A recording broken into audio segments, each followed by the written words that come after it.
ይስጥልን የተከበራችሁ የራዳር ቲዩብ ተከታታዮች እንደምናላችሁ ሰላምታችን በያላችሁበት ድረስ እያለን እነሆ ከአሁን ሰዓት ጀምሮ አዲስ ጉዳዮች እናሰማለን። ህወሓት በአማራ ክልል ላይ ጦርነት ከፈተ።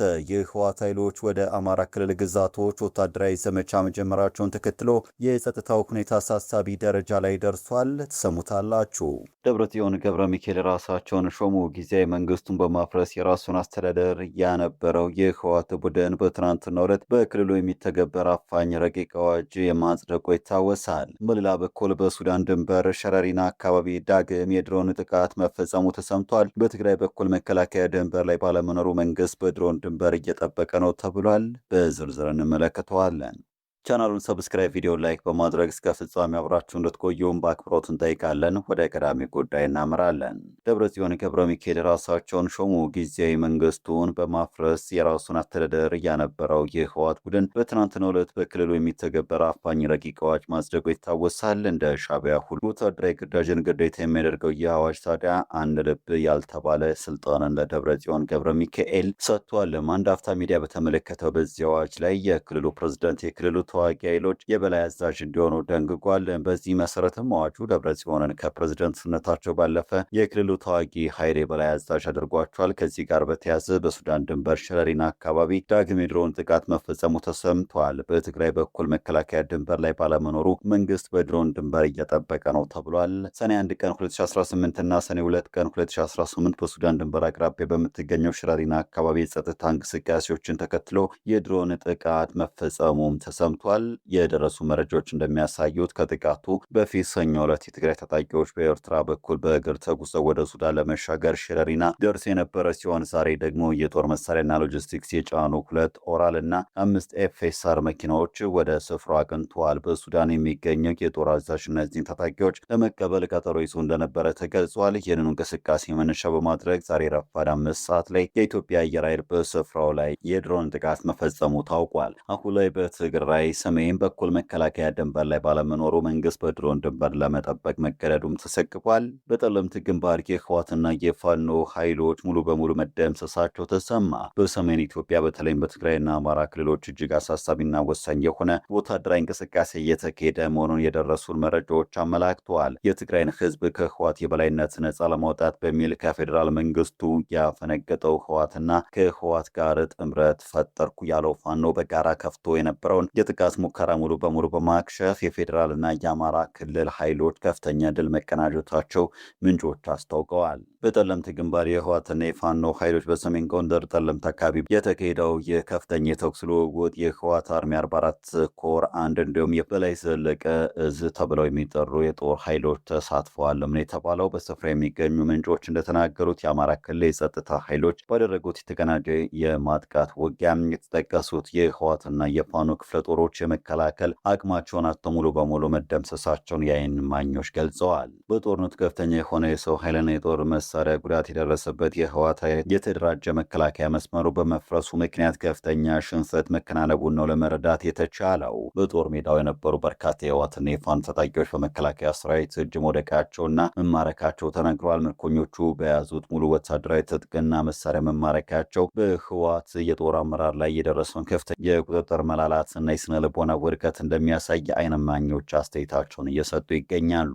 የትግራይ ወጣቶች በግዴታ ወደ ጦርነት እየተማገዱ መሆኑን በተደጋጋሚ ሲገልጹ የነበሩት እነዚህ ታጣቂዎች የህወሓት ኃይሎች የትግራይን ህዝብ ለራሳቸው የስልጣን ዕድሜ ማራዘም እየተጠቀሙበት መሆኑን ገልጸዋል። የመከላከያና የአማራ ክልል የጲሌሳ አባላት በበኩላቸው የኢትዮጵያንና የኢትዮጵያን ህዝብ ከቀውስ ለመታደግ የተወሰደ እርምጃ መሆኑን አጽንኦት ሰጥተዋልም። በአሁኑ ወቅት በጠለምትና በአካባቢው የተረጋጋ ሁኔታ ቢኖርም የትግራይ ክልል የጸጥታ ሁኔታ አሁንም በከፍተኛ ውጥረት ውስጥ መሆኑ ይታወቃል።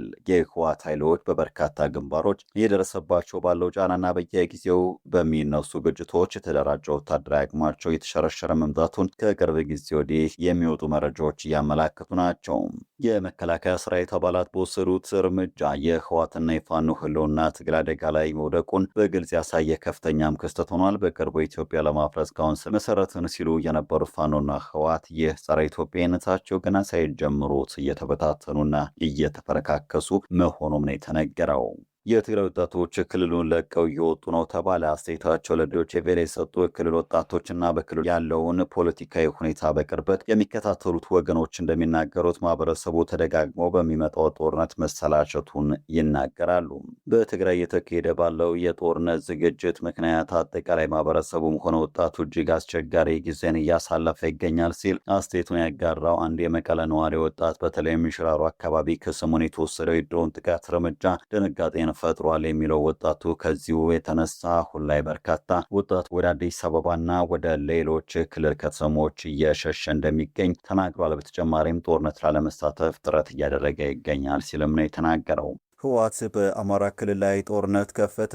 የህወሓት ታጣቂዎች የህወሓት ኃይሎች ወደ አማራ ክልል ግዛቶች ወታደራዊ ዘመቻ መጀመራቸውን ተከትሎ የጸጥታው ሁኔታ አሳሳቢ ደረጃ ላይ ደርሷል። ቡድኑ ቀይ መስመሮችን በመተላለፍና ቀደም ሲል የታወቅበት የነበረውን የዘርፊያ ተግባር በመፈጸም ጦርነቱን ወደ አማራ ክልል መሬት መሳቡ ተሰምቷል። ለከባድ እልቂት የሚዳረግ የጦርነት ዝግጅት አድርጓል የተባለው ህወሓት በዛሬው ዕለት ብቻ በ6 ክፍለ ጦሮችና በ11 ኮሮች ታጅቦ ዘመቻ መክፈቱን የዜና ምንጮች እየዘገቡ ይገኛሉ። በዚህም ሳቢያ በርካታ የታጠቁ ኃይሎች ወደ ተለያዩ የአማራ ክልል አካባቢዎች ዘልቀው መግባታቸው ተረጋግጧል። በተለይም ከአከርካሪነታቸው ባሻገር ህወሓት በቀጥታ በአማራ ክልል አስተዳደር ስር በሚተዳደሩ አካባቢዎች ራሱን ኃይል ማስጠጋቱ ከፍተኛ ስጋትን ጭሯል።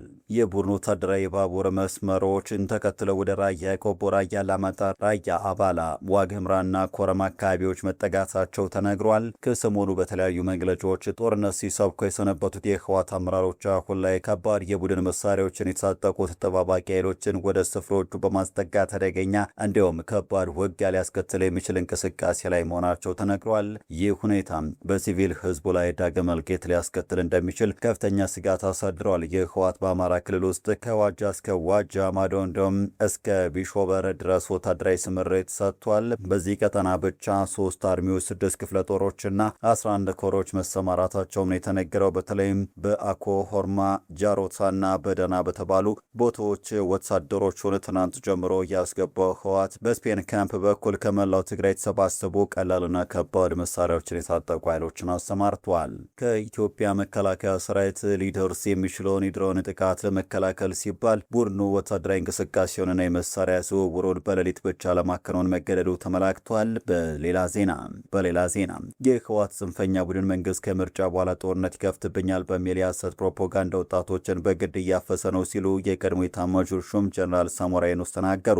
ቡድኑ በትግራይ ክልል የተቋቋመውን ጊዜያዊ አስተዳደር አፍርሶ የራሴን አስተዳደር አዋቅር ያለው የሚለውን አካሄድ የተቃወሙት ጀነራል ሳሞራ ድርጊቱ ፍጹም ህገወጥና እውቅና የሌለው መሆኑን አስታውቀዋል። ጀነራል ሳሞራ የትግራይን ክልል ወቅታዊ ሁኔታ አስመልክተው እንደተናገሩት ከፌዴራል መንግስት በጀት እየወሰዱ መንግስትን ጠላት ብሎ መፈረጅ ስህተት ነው። የወጣቶችን አፈሳ ለመግታት ወላጆች ተደራጅተው ሊቃወሙና ልጆቻቸውን አንሰጥም ሊሉ እንደሚገባ አስገንዝበዋል። ቡድኑ በትግራይ ክልል የተቋቋመውን ጊዜያዊ አስተዳደር አፍርሶና የፕሪቶሪያን የሰላም ስምምነት ጥሶ የራሴን አስተዳደር አዋቅር ያለው የሚል አካሄድ ፍጹም ህገወጥና እውቅና የሌለው መሆኑን አስታውቋል።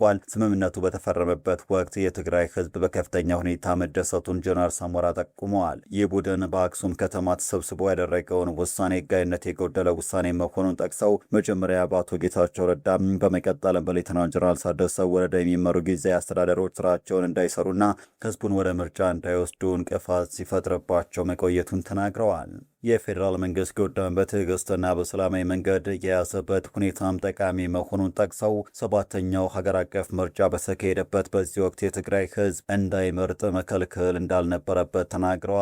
ከዚህ ጋር በተያያዘ አረና ትግራይ የትግራይ ክልል ህዝብ ጦርነት ሰልችቶኛል ማለቱ ተሰምቷል። በትግራይ ክልል ሽራሮ ከተማ አቅራቢያ በደረሰ የድሮን ጥቃት ታጣቂዎች መገደላቸውን አንድ የትግራይ ክልል ፖለቲከኛ ገልጸዋል። የአረና ትግራይ ለሉዓላዊነትና ለዲሞክራሲ ሊቀመንበር አቶ አምዶም ገብረስላሴ ለዲደብሊው በሰጡት ቃል ሽራሮ አካባቢ የደረሰው የድሮን ጥቃት ከመንግስት የተሰነዘረ ነው። አካባቢው ላይ የሻዕቢያና የፋኖ እንዲሁም የህወሓት ታጣቂዎች እንቅስቃሴ በመበርከቱ ጥቃቱ ተፈጽሟል ሲሉ ተናግረዋል።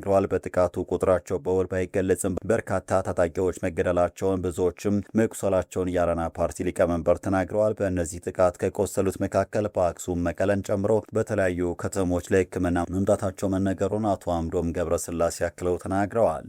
በኢትዮጵያም ፌዴራል መንግስት የተሾመውንና የትግራይ ክልል አስተዳደር የነበረውን ጀነራል ታደሰ ወረደ የሚመራው የትግራይ ክልል ጊዜያዊ አስተዳደር በህዝባዊ ሓርነት ትግራይ ህወሓት በተፈጸመው በመፈንቅለ መንግስት ስልጣኑን ለቆ በአሁኑ ወቅት ትግራይን እያስተዳደረ ያለው በዶክተር ደብረጽዮን ገብረ ሚካኤል የሚመራው የህዝባዊ ወያኔ ሓርነት ትግራይ የህወሓት ቡድን መሆኑን አምዶም ገብረስላሴ ጠቁመዋል። የድሮን ጥቃቱን ተከትሎ ህወሓት የብልጽግና መንግስት ጥቃት ፈጽሟል ሲል መግለጫው መውጣቱን አቶ አምዶም አክለዋል። ጀነራል ታደሰ ወረደ በአሁኑ ወቅት በህወሓት የቁም እስር ላይ መሆናቸውንም አቶ አምዶም አንስተዋል። ህወሓት በአሁኑ ወቅት የትግራይ ክልል ወጣቶችን በግዳጅ እየመለመለ ውትድርና እንዲገቡ እያስገደደ መሆኑን፣ ህዝቡ ከፍተኛ ስጋት ውስጥ መሆኑንና ህዝቡ ጦርነት እንደሰለቸው አስረድተዋል።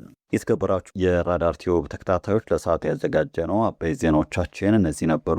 ቻናላችንን ላይክ፣ ሼር እንዲሁም ሰብስክራይብ ያደረጋችሁ ለወዳጅ ዘመዶች እንዲደርሱ አድርጉልን። ጤና ይስጥልን።